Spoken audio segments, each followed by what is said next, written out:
नमस्कार, आप देख रहे हैं हमारी खास मुलाकात और इस बार हमारे साथ जुड़े हैं एआईएमआईएम के अध्यक्ष ओवैसी साहब। सर, बहुत बहुत शुक्रिया कि आपने आपका कीमती समय आप हमें दिया। सबसे पहले आपसे ये जानना चाह रहे हैं, गुजरात का ये चुनावी साल है, बहुत लोग बताए जा रहे हैं कि ओवैसी साहब का दौरा इसलिए बढ़ रहा है क्योंकि वो गुजरात के अंदर बड़ी पार्टी के लिए एक बड़े चेहरे के साथ उतरने के लिए तैयारी कर रहा है। क्या मत है आपका इसके बारे में?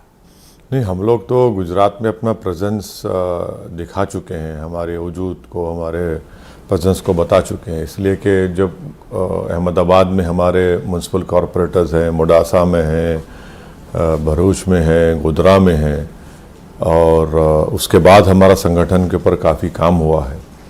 तो हम तैयारी कर रहे हैं विधानसभा के चुनाव के लिए, और इसीलिए मैं गुजरात को आया हूँ और आता भी रहूँगा। मेरे साथ मालेगांव से हमारे जो पार्टी लीडर हैं, महाराष्ट्र विधानसभा मुफ्ती इस्माइल साहब, और हैदराबाद के एमएलए हैं वारिस पठान आए हैं। तो हम लोग सब मिलकर साबिर भाई के साथ, हमारे अध्यक्ष के साथ मेहनत कर रहे हैं।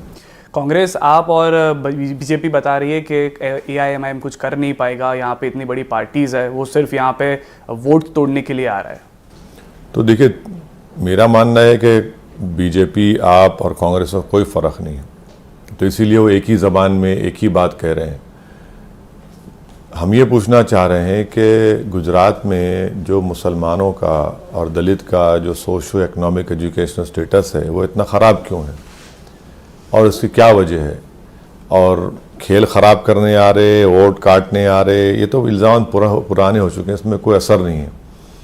ये इतने साल से बीजेपी क्यों जीत रही है गुजरात में, इसका ज़िम्मेदार कौन है? इसका ज़िम्मेदार कांग्रेस पार्टी है, क्योंकि कांग्रेस एक स्ट्रांग विकल्प नहीं बन सकी बीजेपी के ख़िलाफ़।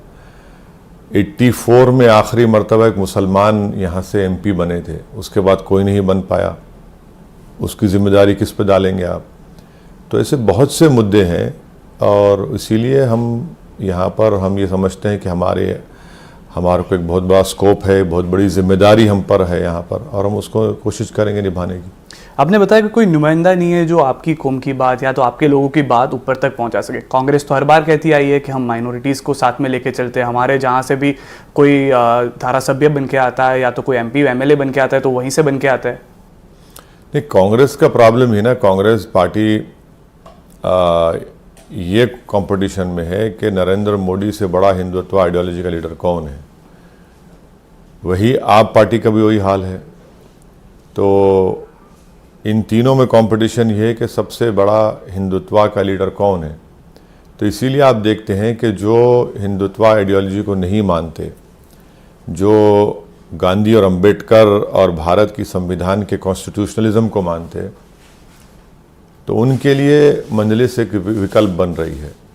और हमारा मानना ये है कि अगर आप बीजेपी को वोट दें या कांग्रेस को वोट दें या आप को वोट दें, तो वो एक ही पार्टी को आप वोट देने के बराबर है, इनमें कोई ज़्यादा फ़र्क नहीं है।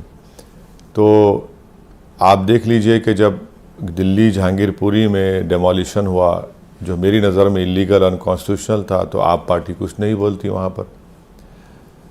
आज आकर आप बड़े बड़े बातें करते हैं, बुलंद बांग दावे करते हैं। तो इसीलिए हम समझते हैं कि गुजरात की जनता को विकल्प चाहिए, और हम कोशिश करेंगे कि उनकी उम्मीदों पर उतर सकें। आपने बुलडोज़र की बात की है, तो फिर ना उत्तर प्रदेश ना दिल्ली, आप गुजरात में भी वो शुरू हुआ, हिम्मतनगर था, बोटाद था, उसके ऊपर भी बुलडोज़र जो इनलीगल प्रॉपर्टीज़ थी उनके ऊपर चलाए गए। नहीं, इलीगल प्रॉपर्टीज़ नहीं थी। खंबाट में वहाँ पर जिस जगह पर 16 मुसलमानों के घर तोड़े गए, हम अभी लॉयर से बात किए हैं, वहाँ पर दूसरे समुदायों के भी घर थे, मगर टारगेटेड सिर्फ 16 मुसलमानों के घरों को तोड़ा गया। बग़ैर आप उनको नोटिस का जवाब तो दिए वो लोग, मगर आपने तोड़ दिया उनको बग़ैर कोई लीगल वजह के। तो ये एक वन साइडेड कलेक्टिव पनिशमेंट मुसलमानों को दिया जा रहा है, चाहे वो इन जगह पर हो या मध्य प्रदेश में हो या दिल्ली में हो। अगर सरकारें खुद तय कर लेगी कि कोर्ट बन जाएंगे, जज बन जाएंगे, तो फिर कोर्ट अदालत की ज़रूरत ही नहीं है हमको। तो ये कलेक्टिव पनिशमेंट दिया जा रहा है मुसलमानों। आपने कोर्ट की इस बात की, तो आप ज्ञानवापी के मुद्दे से भी असहमत है। आपने बताया कि बाबरी खो दिए, ज्ञानवापी को नहीं खोएंगे अब, जबकि वो डिसीजन तो कोर्ट की तरफ से आया हुआ है। देखिए, मेरा सवाल बाबरी मस्जिद ताल्लुक से ये है, अगर 6 दिसंबर को बाबरी मस्जिद को शहीद नहीं किया जाता तो सुप्रीम कोर्ट क्या फैसला लेता? 5 एकड़ तो नहीं देते ना हमको। अगर वो मस्जिद रही थी वहां पर तो सुप्रीम कोर्ट तो ये तो नहीं कहता कि 5 एकड़ तुम किसी और जगह पर ले लो।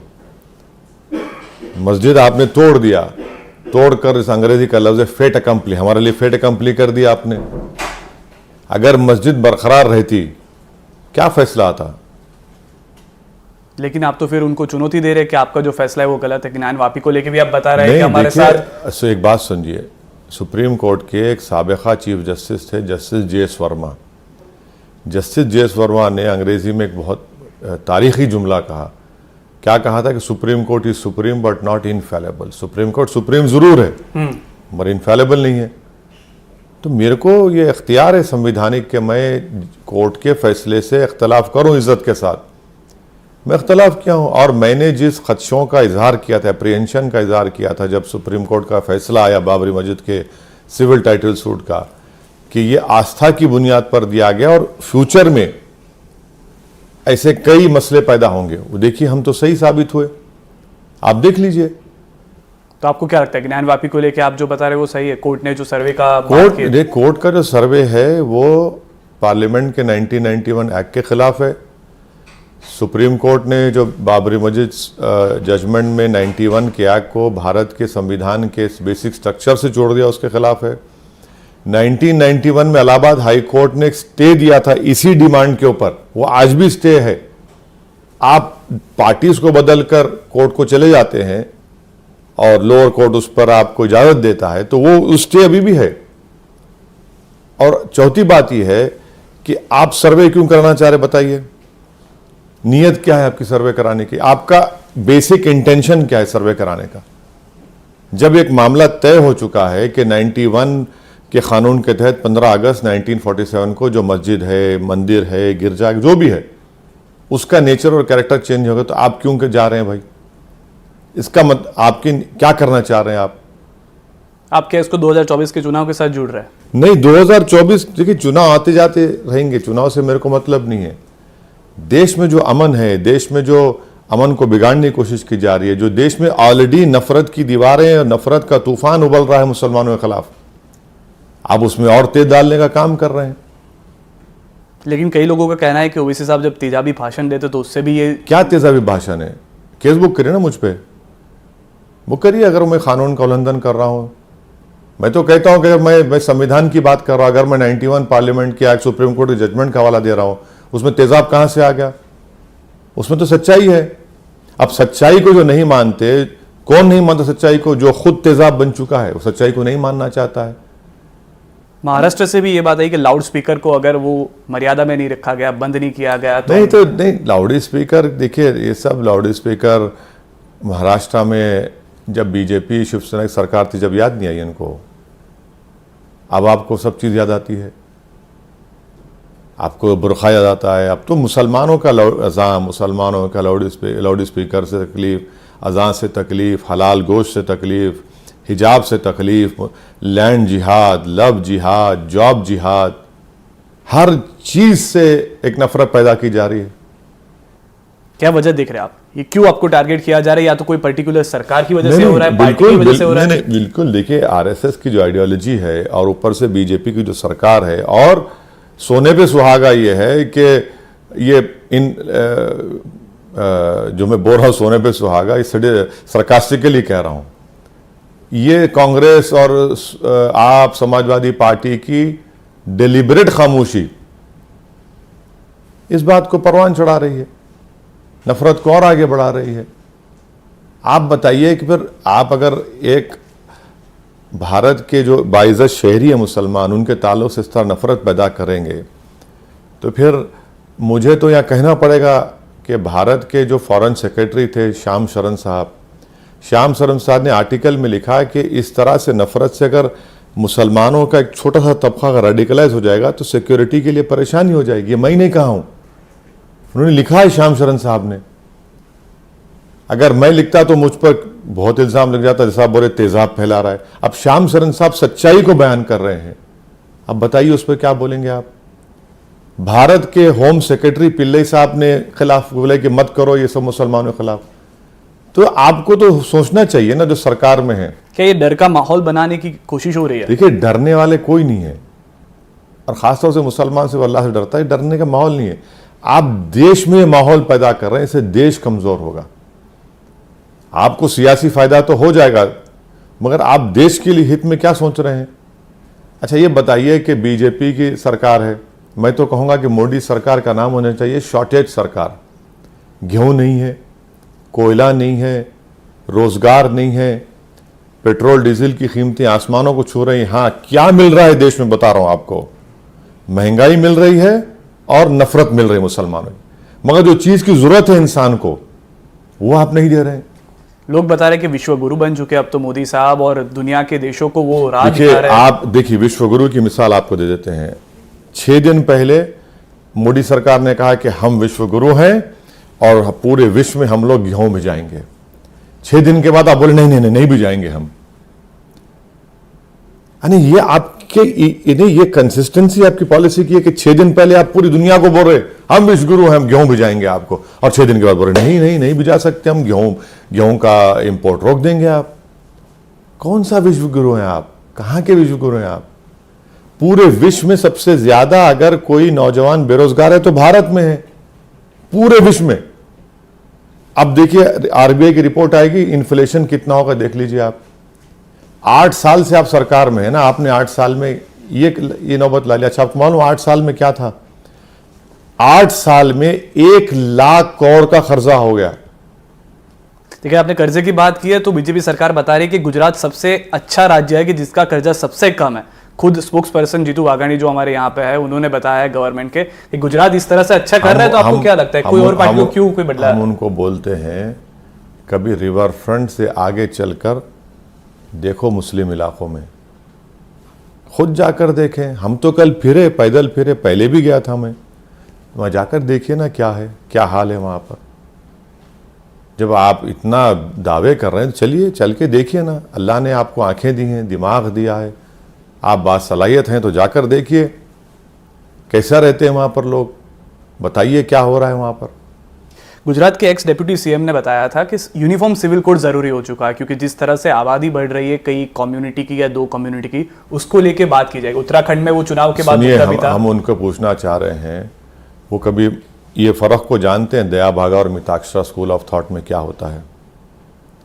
सतपथी की वो कल्चर को क्या करेंगे? और फिर क्या आप एग्रीकल्चर लैंड में लड़कियों को ज़मीन देंगे? और 5वीं बात ये बताइए कि हिंदू अनडिवाइडेड फैमिली एक्ट में टैक्स रिबेट आप मुसलमानों को, क्रिश्चियन को क्यों नहीं देते भैया? ये तो राइट टू इक्वालिटी का वायलेशन है। 2014-15 में 3000 करोड़ का टैक्स रिबेट मिला, मुझे क्यों महरूम कर दिए भैया आप? हिंदू अनडिवाइडेड फैमिली का आपको दे रहे हैं। अच्छा, डायरेक्टिव जो संविधान का पार्ट 4 है उसमें आर्टिकल 37 क्या है कि पूरे देश का जो रिसोर्सेस है वो जो है इक्वली डिस्ट्रीब्यूट होना। आपको मालूम कि देश की 45% दौलत 10% लोगों के पास है, और जो निचले सतह के 50% उनके पास खाली 5% देश की दौलत है। ये वायलेशन नहीं है डायरेक्टिव प्रिंसिपल का। शायद वो समानता के लिए यूनिफॉर्म सिविल कोड की बात कर रहे हो। दौलतमंद तो आप पैदा कर रहे हैं, दौलतमंद तो आप पैदा कर रहे हैं। वो बोल रहे सबका साथ सबका विकास। 45% देश की दौलत 10% लोगों के पास है, और जो 50% उनका सिर्फ 5% दौलत है। या ये डायरेक्टिव प्रिंसिपल नहीं कहता है कि देश की दौलत सब में बराबर होनी चाहिए? क्या अनएम्प्लॉयमेंट के ताल्लुक से डायरेक्टिव प्रिंसिपल में नहीं कहा गया? क्या आर्टिकल डायरेक्टिव प्रिंसिपल का आर्टिकल 48 या 47 है जो कहा कि शराब, गुजरात में शराबबंदी है ना, चलिए अभी हम होटल में देखे देखा, अगर आप पीना चाह रहे बाहर से है तो परमिट देते, चलिए वैसा ही कर दीजिए पूरे देश में। चलिए बंद करिए शराब। आप नहीं बंद करेंगे क्योंकि 6:30 बजे आपको टून होना है पीकर। आप बंद करिए शराब, आप पूरे देश में लगाइए शराब की पाबंदी। डायरेक्टिव प्रिंसिपल कह रहा है, मुसलमान नहीं, डायरेक्टिव प्रिंसिपल कह रहा है, आप उस पर नहीं करेंगे। यूनिफॉर्म सिविल कोड और कॉमन सिविल कोड में फर्क बता दो बीजेपी वालों। उनका तो चुनावी मुद्दा ही है। अरे भाई, हम चैलेंज कर रहे हैं, यूनिफॉर्म में और कॉमन सिविल कोड में फर्क बताओ।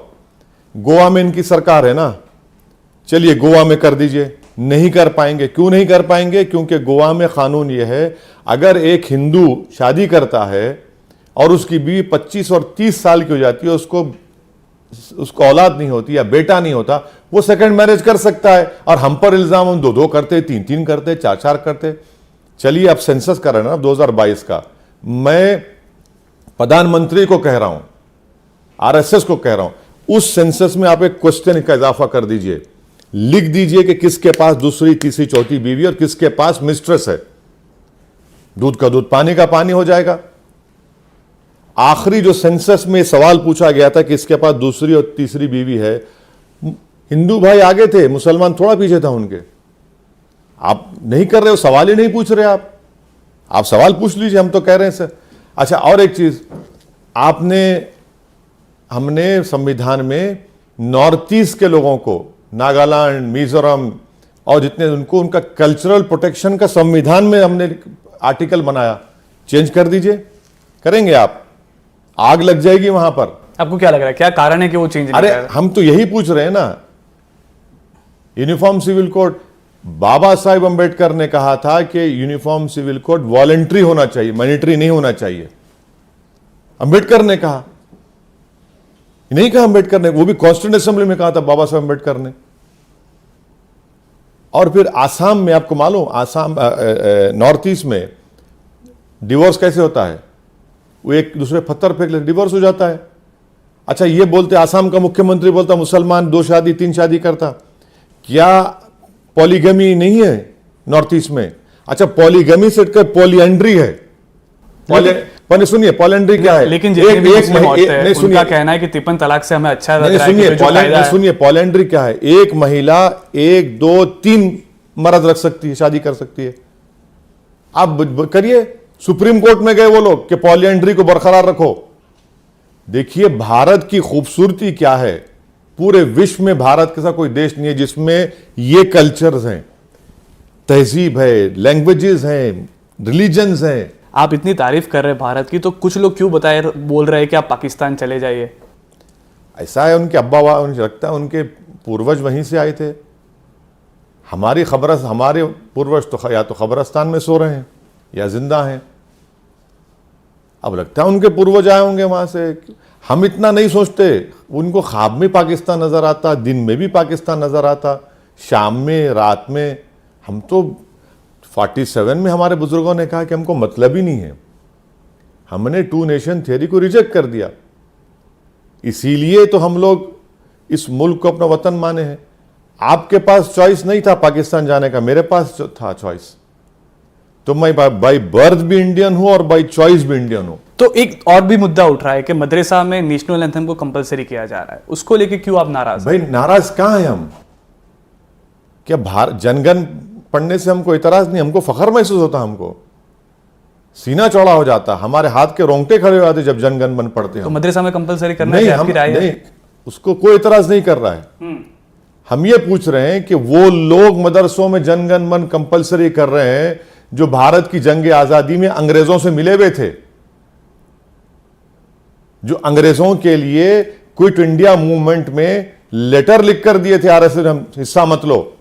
मेरे पास, मैं पढ़ा हूं, गोलवालकर से जब पूछा गया कि क्विट इंडिया मूवमेंट में दे, तो बोले नहीं मत जाओ, अभी थोड़ा रुक जाओ। आप हमको देशभक्ति का सबक सिखाएंगे क्या? उनके लिए वो चुनावी मुद्दा है? नहीं, मुद्दा नहीं है वो। देखिए, जब उनके बड़े लोग जब अंग्रेजों के साथ मिले हुए थे तो उनको कलंक है, उस कलंक को धोना चाहते हमारे पे इल्जाम लगाकर। यही मदरसे थे जिन्होंने अंग्रेजों के खिलाफ जिहाद का फतवा दिया। रेशमी रुमाल की तहरीक क्या शाखाओं में बैठने वालों ने शुरू की या मदरसों के उलमाओं ने शुरू की? माल्टा की जेल में शाखा में जाने वाले थे या मदरसों के जिम्मेदार थे? आपके काला पानी में सूली पर चढ़ने वाले शाखा के थे या मदरसे के थे? दिल्ली की जामा मस्जिद से लेकर अब मौजूदा पाकिस्तान लाहौर तक जो रोड पर जो पेड़ थे वहां पर लाशें लटक रही थी, तो शाखा के वालों की थी या मदरसों के उलमाओं की थी? मौलाना अबुल कलाम आजाद शाखा के थे या मदरसे के थे? जौहर ब्रादरान किसी आरएसएस शाखा के थे या किसी मदरसे के थे? सुभाष चंद्र बोस के साथ जो जान की कुर्बानी दिए वो कौन थे? मुसलमान मदरसे के भी थे और बड़े बड़े खानदान के मुसलमान थे। आप हमको देशभक्ति मत सिखाइए, हमसे सीखना है तो सीख लीजिए। मगर आप मदरसों में क्यों? आप ये बताना चाह रहे हैं कि देखो इनको देशभक्ति सिखाना है। मदरसे में जो पढ़ते हैं ना वो देशभक्त बनकर निकलते हैं। उनको सिखाया जाता है कि भाई इस सरजमीन से मोहब्बत करो, इस सरजमीन पर हमने यहां पर कुर्बानियां दी। आप उन्हीं को देशभक्ति का सर्टिफिकेट देना चाह रहे हैं। आपको सर्टिफिकेट जरूरत नहीं है। क्या मदरसों में जनगण मन नहीं पढ़ा जाता? पढ़ा जाता है। हम आपसे कह रहे हैं कभी हमारे साथ चलिए, आप किसी मदरसे में चलिए, बगैर बोले चले जाएंगे हम। तो ये सिर्फ एक दिखावा है आपको लग रहा है? नहीं, ये हमारे हिंदू भाइयों को पैगाम देना चाह रहे हैं कि हमने ये करवाया। देखो मैं मदरसे जो है उनको हम देशभक्त बना रहे हैं, ये जनगण मन नहीं पढ़ते हैं। और बेचारा हिंदू भाई बेचारा भोला बाला होता है, उसको तो खाली बता दो तो देश में ला लो, उसको वोट लेना है। हम हमारे हिंदू भाई से कहें आप चलिए मदरसों में, आप बगैर बोले जाइए, पूछिए मदरसों में जनगण मन नहीं होता। तिरंगा कब लहराया गया आरएसएस के ऑफिस में? नागपुर में तिरंगा कब लहराया गया? क्या यह बात सच नहीं है कि गोलवालकर ने तिरंगा की कहा कि 3 रंग अशुभ हैं? क्या गोलवालकर ने कहा कि संविधान को इसको नहीं मानेंगे? क्या गोलवालकर ने नहीं कहा था कि जनगण मन एक अंग्रेज बादशाह की तारीफ में लिखा हो गया नगमा है? हमने तो नहीं कहा था ये। जब 15 अगस्त 1947 को तिरंगा लहराया गया तो पूरे देश में मदरसों में उलमाओं ने तिरंगा जनगण मन पढ़ा। तो मान लेते कि कुछ लोग ऐसे हैं, लेकिन गुजरात की भी जब बात की कुछ लोग नहीं, वो कुछ लोग सत्ता में, अभी सारे लोग सत्ता में, वो सत्ता में है। तो उनको जो 47 में उनके बुजुर्गों ने जो कह दिया था ऑर्गेनाइजर मैगजीन में, उनको लगता है कि उसको धोना चाहिए, उसको मिटना चाहिए। मतलब तारीख में एक बार लिखा जाता है ना, भूलता नहीं है कोई। ठीक है, अब गुजरात की बात कर लेते हैं, क्योंकि बीजेपी अध्यक्ष CR पाटिल ने बताया कि 182 आउट ऑफ 182 सीट्स खुद बीजेपी जीत रही है, किसी और पार्टी के पास मौका नहीं। तो इलेक्शन मत कराइए ना, लगा दीजिए, आप किंग जोंग बन जाइए। आप 182 जीत रहे हैं तो चुनाव की क्या जरूरत है फिर? आप तो किम जोंग बने। इराक में सद्दाम हुसैन ने भी ऐसा नहीं कहा होगा, एक 10% तो छोड़ देते हो लोग, चलो 90% से जीत गए, तो अभी से तो चुनाव ही मत कराइए फिर आप। उनका कहना है कि 2019 में जो चुनावी परिणाम आए, अभी जो स्थानिक स्वराज की वो शायद वो कांग्रेस आपको सामने रखकर कह रहे हैं, हम तो ऐसा होने नहीं देंगे। कितनी सीट देख रहे हैं आप इसमें? अरे हम हमारे अच्छी सीट पे लड़ेंगे, कितने नंबर रहेगा हमारे अध्यक्ष साबिर भाई साहब वो तय करेंगे, टीम तय करेगी। शुक्रिया सर, हमारे साथ बातचीत करने के लिए, आपका कीमती समय देकर। हमारी खास मुलाकात में फिलहाल इतना ही।